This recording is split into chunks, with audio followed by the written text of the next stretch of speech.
오늘은 본문을 중심으로 예수님의 고난과 또 성도 이런 제목으로 말씀을 전하겠습니다. 예수님께서 나귀 새끼를 타시고 예루살렘 성으로 입성하실 때 군중들은 종려나무 가지를 흔들며 호산나 호산나를 외치고 예수님을 환영했습니다. 그러나 단 며칠이 지나지 않아서 그들은 예수님을 십자가에 못 박으라고 외쳐댔습니다. 그래서 오늘같이 종려주일을 맞이하면 우리는 본격적으로 예수님의 고난을 상기하게 됩니다. 그래서 오늘은 우리 같이 읽은 본문을 중심으로 예수님의 고난과 예수님의 고난이 우리에게 주는 그 의미를 말씀드리겠습니다. 여러분, 고난을 좋아하십니까? 이 세상에 고난을 좋아하는 사람은 없습니다. 저는 어떨 것 같으세요? 저 고난 엄청 싫어합니다. 여러분도 싫으실 거예요.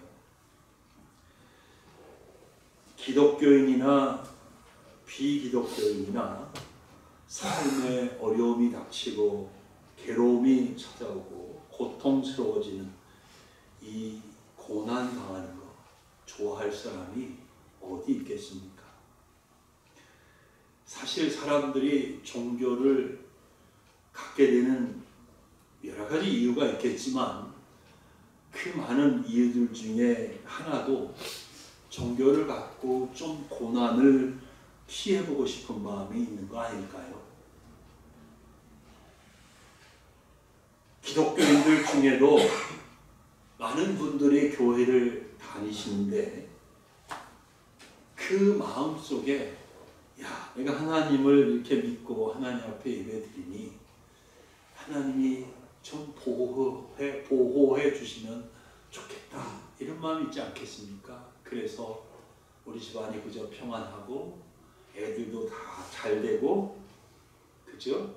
직장도 평안하고 안전하고 뭐 이런 것들을 기대하고 있습니다. 사실은 기독교인이 되면 절대로 고난을 받지 않을 것이라고 믿고 가르치는 그런 신학이 있고 그런 신학을 추종하는 기독교인들도 사실 많은 것입니다. 그러나 우리 모두 경험을 통해서 알듯이 고난은 누구에게나 있습니다. 말할 것도 없이 기독교인에게도 고난은 있습니다. 성경이 그것을 보여주고 있지 않습니까? 2000년 기독교 역사가 기독교인의 고난을 수도 없이 보여주고 확증하고 있습니다. 지금 이 순간에도 고난의 한가운데 있거나 이미 큰 고난을 겪은 기독교인들이 있다는 것이죠. 또 우리의 삶이 지금은 평안하지만 언제 어떻게 고난이 닥쳐올지 누가 알겠습니까? 모르는 일이죠. 하나님 있는 믿음 안에서 부족하고 싶지만 이것이 사실입니다. 기독교인이든 기독교인이 아니든 어떤 종교를 가졌든 누구라도 이 땅에 살 때에 어쩔 수 없이 고난을 당하고 있습니다. 예고 없이 찾아오는 홍수, 폭설, 또 쓰나미 같은 것, 또 우리나라 지난 3월 14일에 발생한 그 산불 같은 자연재해, 원치 않는 질병, 이런 것으로 누구나 고난을 당하고 있습니다. 이런 일들은 누구에게든 예고 없이 찾아옵니다. 언제 누구에게 닥칠지 모르는 일입니다. 또 본인이나 타인의 실수나 혹은 잘못된 결정으로 인해서 고난을 당하는 경우도 있습니다. 불의의 교통사고를 당하거나 다른 사람에게 사기를 당하거나 하는 경우입니다.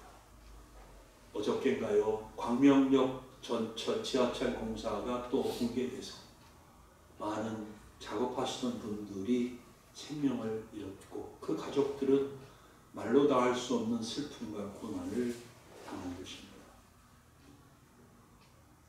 이 두 가지 경우 모두 말씀드린 것처럼 기독교인도 절대 결코 예외가 아닙니다. 그러나 기독교인은 천지의 주제이신 하나님을 믿는 믿음 안에서 고난에 대한 특별한 해석과 의미를 가지고 있습니다. 우리 기독교의 신앙입니다. 바로 기독교인이 당하는 고난에는 하나님의 특별한 섭리나 뜻이 있다는 것이 그것입니다. 고난은 말할 것 없이 너무 고통스럽고 괴로운 것입니다. 그 모든 고난이 이해되고 그 원인을 알 수 있는 것도 아닙니다. 그러나 기독교인은 하나님의 말씀을 보면서 그 고난이 유익하고 축복이 된다고 믿습니다. 아멘. 그래서 오늘 본문을 통해서 고난에 대한 이해를 다시 한번 새롭게 하실 수 있는 그런 은혜를 기대합니다. 자, 우리가 고난을 이해하려면 먼저 우리는 예수 그리스도의 고난을 알아야 합니다. 예수 그리스도의 고난을 이해할 수 있어야 합니다. 예수 그리스도는 하나님의 아들이십니다. 그분은 죄가 없으십니다. 그러므로 예수 그리스도 자신에게는 고난을 당할 이유가 전혀 없었습니다. 22절 보십시오. 그는 죄를 범하지 아니하시고 그 입에 거짓도 없으시며 그랬지요.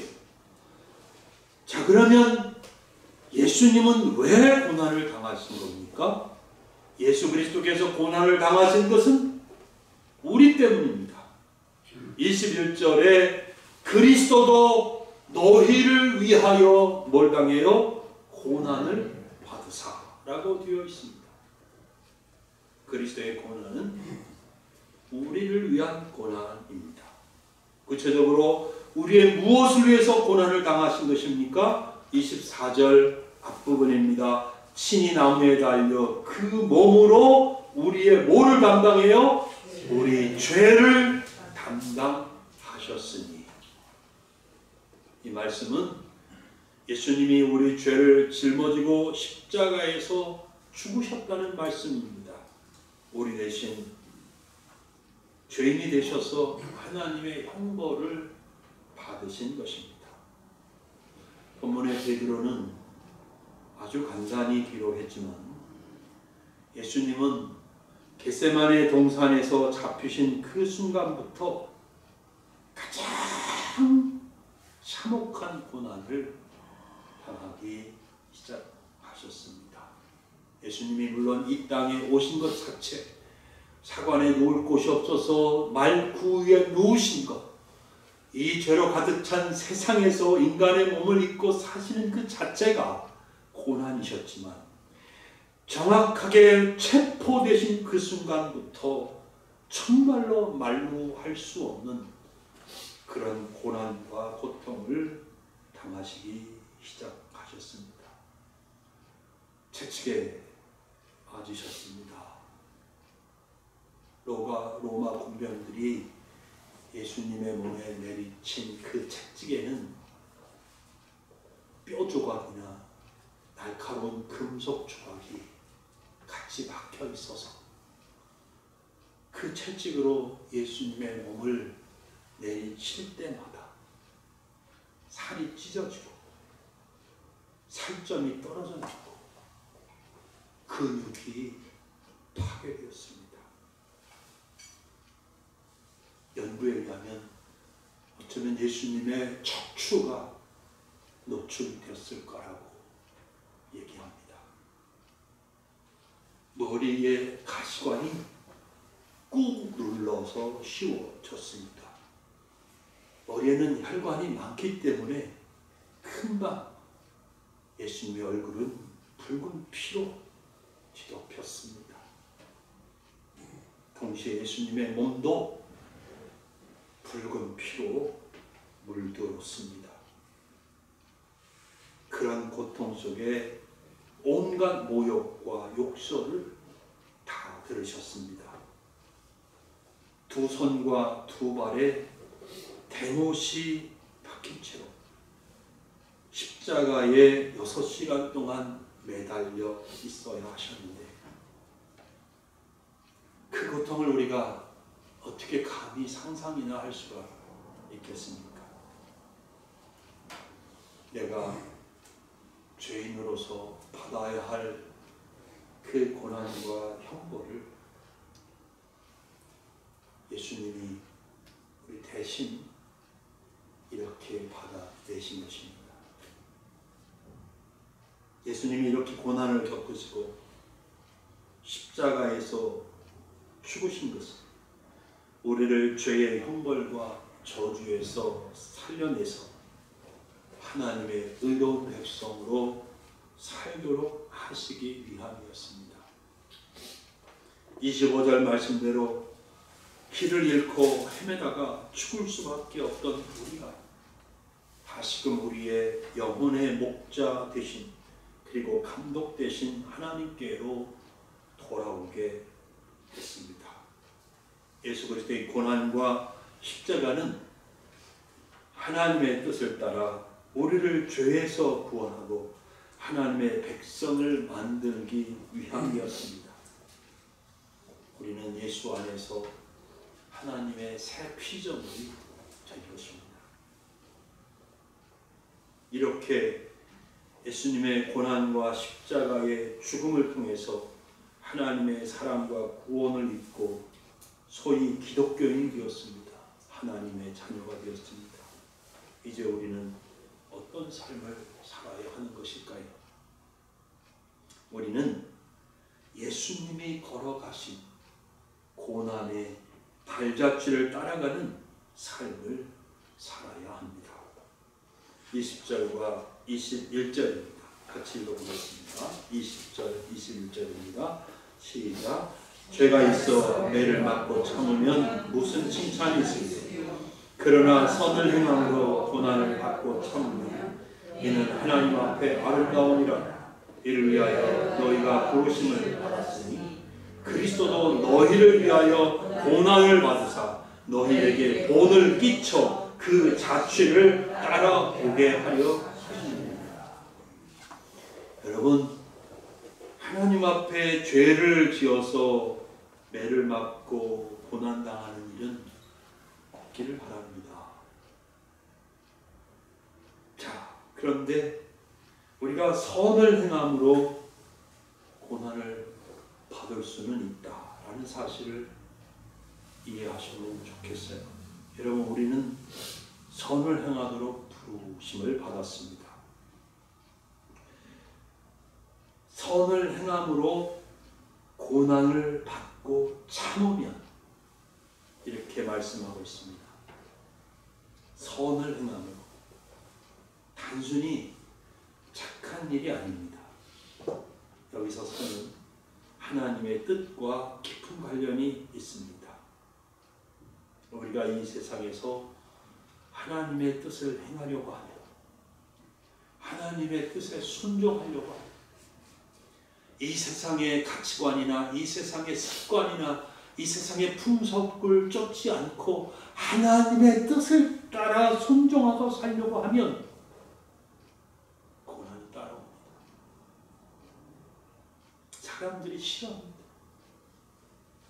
사람들이 미워합니다. 이 세상이 미워합니다. 그런데 우리가 만일 그런 고난을 참으면 하나님 앞에 아름답습니다. 아멘. 하나님 보시기에 좋은 길, 하나님이 칭찬해 주실 만한 일이라는 거예요. 사도 베드로는 우리가 이것을 위하여 부르심을 받았다고 말하고 있습니다. 예수 그리스도께서도 우리를 위하여 고난을 받으시고 본을 보이심으로써 우리가 그 발자취를 따라오게 하셨다고 말씀합니다. 간단히 말해서 기독교인으로서 우리는 예수님을 따라가는 사람들입니다. 예수님이 하나님의 뜻을 이루기 위해 고난을 당하신 것처럼 우리도 하나님의 뜻을 이루기 위한다면, 내 삶을 들여서 하나님의 뜻을 성취해 드리고 싶다면 기꺼이 고난을 마다하면 안 된다는 거예요. 기꺼이 고난을 받겠다고 일어서야 하고 걸어가야 하는 것입니다. 사도 바울도 여러 번 이 부분에 대해 베드로와 동일한 입장을 표현했어요. 빌립보서 1장 29절입니다. 그리스도를 위하여 너희에게 은혜를 주신 것은 다만 그를 믿을 뿐 아니라 또한 그를 위하여 고난도 받게 하려 하십니다. 우리 모두 구원의 은혜를 받았습니다. 하나님의 자녀가 되는 권세를 갖는 그런 놀라운 은혜를 받았습니다. 우리가 이런 은혜를 받은 것은 그것을 가지고 내 자신을 위해서, 내 자신의 이익과 영광을 위해서 사는 것이 아니라 그리스도를 위한 거라는 거예요. 그래서 우리가 예수를 위하여, 예수님의 뜻을 이루기 위하여, 예수님의 몸된 교회를 위하여 고난도 받게 하신다는 것입니다. 골로새서 1장 24절은 바울 자신의 고백이고 간증입니다. 이렇게 말합니다. 나는 이제 너희를 위하여 받는 괴로움을 기뻐하고 그리스도의 남은 고난을 그의 몸된 교회를 위하여 내 육체에 채우라. 바울은 그리스도의 고난이 모자라기 때문에 자신이 고난을 받는다는 뜻으로 말하는 것이 아닙니다. 예수님이 교회를 위하여 고난당하신 것처럼 나 자신도 예수님의 몸된 교회를 위하여 기꺼이 고난을 감당하겠다는 뜻입니다. 그런데 지금의 한국교회 성도들은 교회를 위하여 당할 고난을 피하지, 감을 안 흘리려고 합니다. 교회를 위해서 수고하려고 하지 않아요. 어느 교회든지 마찬가지라고 그러더라고요. 목사님이라고 얘기하라고요. 그저 성가대에 보시는 아름다운 가운 입고 앉아서 찬양하고 노래 부르는 건 다 좋아하는데 주일학교 교사를 하라고 하면 도망간다는 거예요. 더 힘든 일을 하라고 하면 피한다는 거예요. 안타까운 이야기죠. 우리가 믿음을 지키고 하나님의 교회를 잘 섬겨드리고 나를 향한 하나님의 뜻을 이루는 삶을 살려고 하면 반드시 고난을 감당해야 합니다. 수고가 따릅니다. 땀을 흘려야 합니다. 비난을 겪어야 합니다. 상대방의 반대와 욕을 기꺼이 당당할 수 있어야 합니다.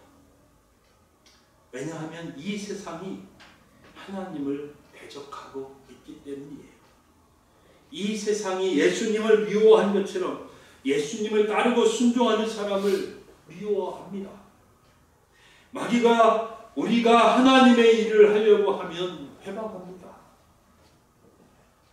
하나님을 섬기는 삶에 찾아오는 고난이 바로 이런 이유 때문인 것을 여러분 잘 이해하시고 고난을 기꺼이 감당할 수 있는 믿음의 성도들이 되실 수 있기를 바랍니다.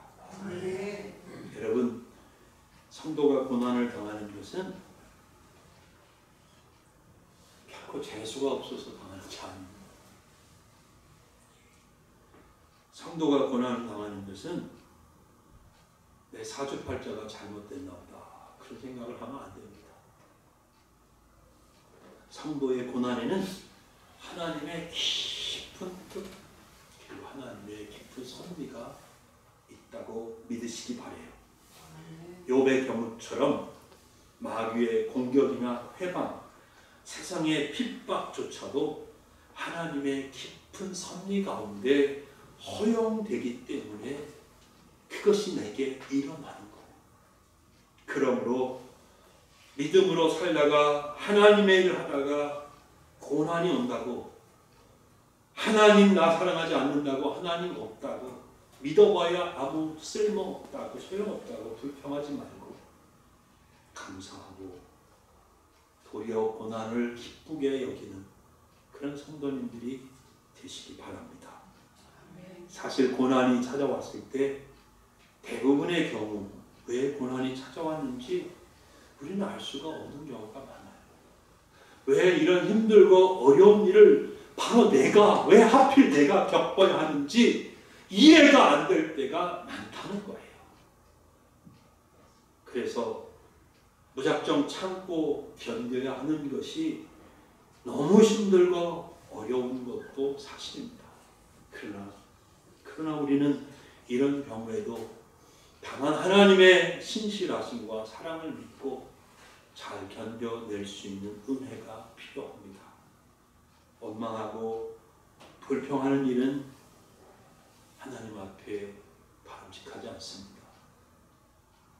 성경은 결코 어디서도 원망할 수 있어, 불평할 수 있어 라고 가르치지 않습니다. 성경은 도리어 범사에 감사하라고 가르치지 않습니까? 이것이 하나님이 우리를 향하여 가지신 뜻이라고 말씀하고 있습니다. 범사라는 단어 우리 다 알지 않습니까? 모든 일을 의미하는 거죠.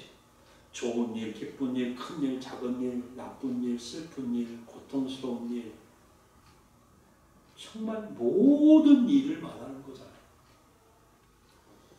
근데 영어 성경에 보면 이 범사에 해당하는 말을 어떻게 번역했냐면 언어와 거의 같다고 하는 그런 번역 성경입니다. 뭐라고 되어 있냐면 모든 환경에서, 그 어떤 환경에서, 이렇게 되어 있습니다. 성도는 그러므로 고난 중에서라도 감사하고 그 어떤 어려운 환경에 놓인다 할지라도 하나님을 찾고 기도하는 것이 하나님 뜻에 합당합니다. 그래서 이런 삶을 사신 분을 한번 소개해 드리고 싶어요.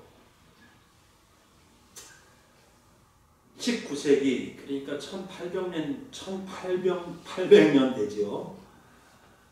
최고의 시인으로 불리는, 지금도 유명한 시인입니다. 헨리 워즈워스 롱펠로우라고 하는 분입니다. 그분의 시는 기독교적인 색채가 되게 진해요. 기독교적인 신앙이 아주 그 모든 시에 잘 배어 있습니다. 그분 많은 시 중에서 잃고 얻은 것, 이런 제목의 시를 읽어드리겠습니다. 잃은 것과 얻은 것, 놓친 것과 이룬 것, 저울질 해보니 자랑할 게 별로 없구나. 내 아느니 많은 날 헛되이 보내고 화살처럼 날려보낸 좋은 뜻 못 미치거나 빗나갔음을, 하지만 누가 이처럼 손익을 따지겠는가? 실패가 알고 보면 승리일지 모르고, 참 좋지요? 달도 기우면 다시 차오르나니. 롱펠로우는 아내가 2명이 있었습니다. 동시에 2명이 아니고요. 첫 번째 아내 메리라는 분은 아기를 유산하고 22살의 나이에 죽었습니다.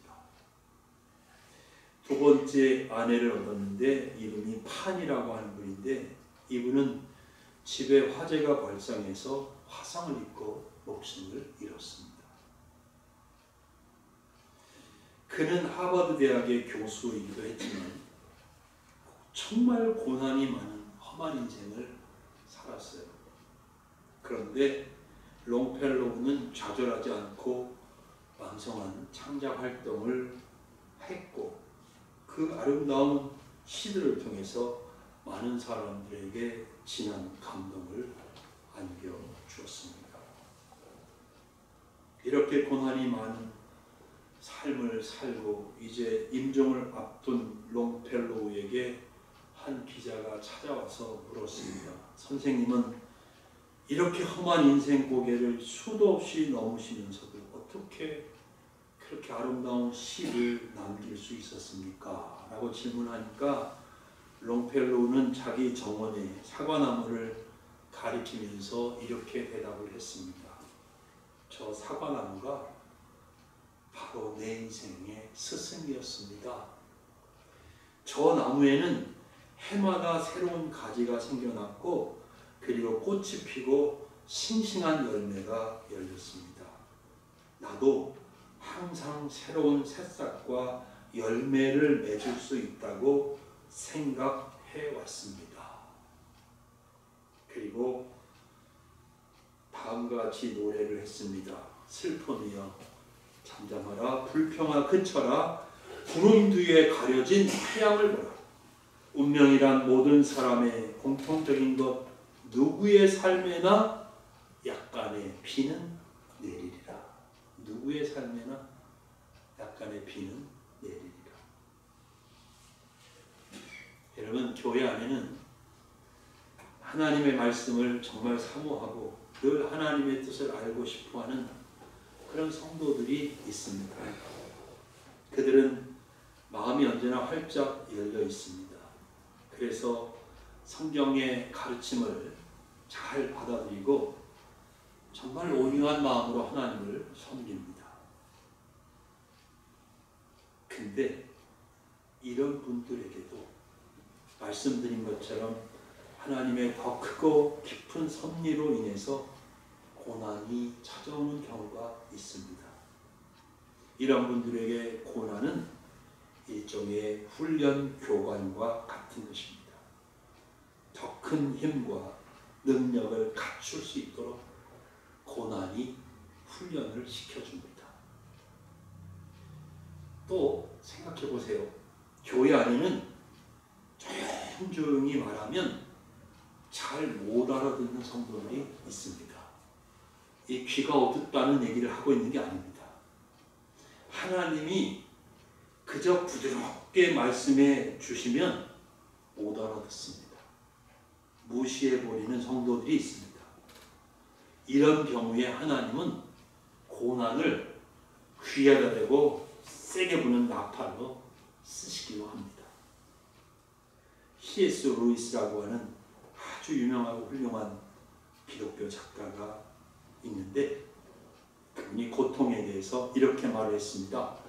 사람에 따라서 무서운 일이 일어나기 전에는 하나님께 귀를 기울이지 않는 습성들이 남아있다. 그러므로 고통, 고난이란 귀머거리에게 알아듣도록 하는 하나님의 확성이다. 여러분, 말씀을 맺겠습니다. 사랑하는 여러분, 나 자신이 어떤 성도인지 오늘 깊이 생각해 보시기를 바랍니다. 나는 늘 하나님의 뜻을 찾는 사람인가? 그렇다라고 대답을 하실 수 있다면, 혹시 고난이 찾아왔다면 그 고난은 여러분을 훈련시키는 좋은 교관이 될 것입니다. 잘 아시죠? 군대에 나가면 사병이 받는 훈련과 장교가 될 사람이 받는 훈련은 너무너무 차이가 큽니다. 하나님의 뜻을 찾는 사람은 하나님이 고난이라는 교관을 보내서 훈련시켜 줍니다. 이런 사람들은 하나님 나라의 아주 훌륭한 장교가 되거나 장군이 될 것입니다. 아멘. 혹 가만히 생각해 보면요, 목사님 저는 하나님의 뜻에 별 관심이 없이 살아온 것 같습니다. 그렇게 생각이 드시는 분이 있다면 고난은 여러분의 귀에다 대고 하나님이 말씀하시는 하나님의 확성기가 될 것입니다. 고난 중에 하나님의 음성에 귀 기울여 보시기를 부탁을 드려봅니다. 하나님이 하시는 말씀을 들을 수 있다면 그 순간 고난이 지나갈 것입니다. 하나님이 하시고 싶은 말씀은 언제나 비슷해요. 누구누구에게나 다 비슷해요. 우리가 세상에 빠지지 말라고 하십니다. 하나님을 더욱 의지하고 믿으라고 말씀하십니다. 하나님을 사랑하라고 말씀하십니다. 하나님 뜻에 순종하고 따라오라고 하십니다.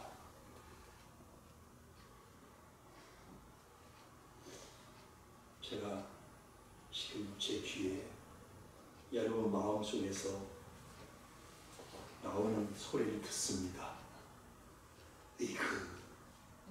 이래도 고난 저래도 고난이구나. 안 그래요? 그런 생각 안 들어요?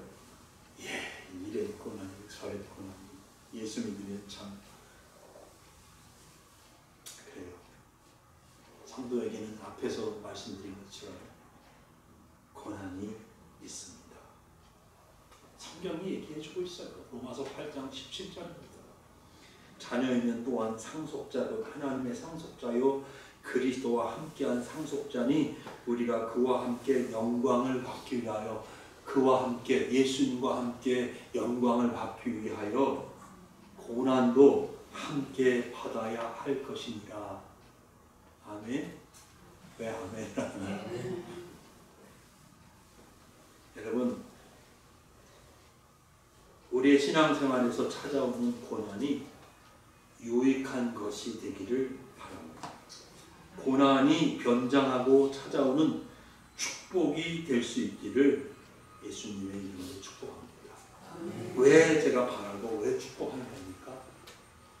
여러분의 믿음에 달려있기 때문에 고난을 하나님 앞에 불평하고 하나님을 부인하고 원망하는 이유로 생각하면 그 고난은 하나도 여러분에게 유익이 축복이 될 수 없습니다. 그런데 여러분의 믿음이 고난 속에서 하나님의 뜻을 찾고 하나님의 사랑과 성실하신 것, 그 은혜를 믿고 믿음으로 견디고 나가면 저 시커먼 구름 뒤에 태양이 빛나듯이 하나님이 부어주신 놀라운 은혜와 축복이 있습니다. 그것을 바라볼 수 있는 여러분 모두가 될 수 있기를 바랍니다. 아멘. 기도하겠습니다.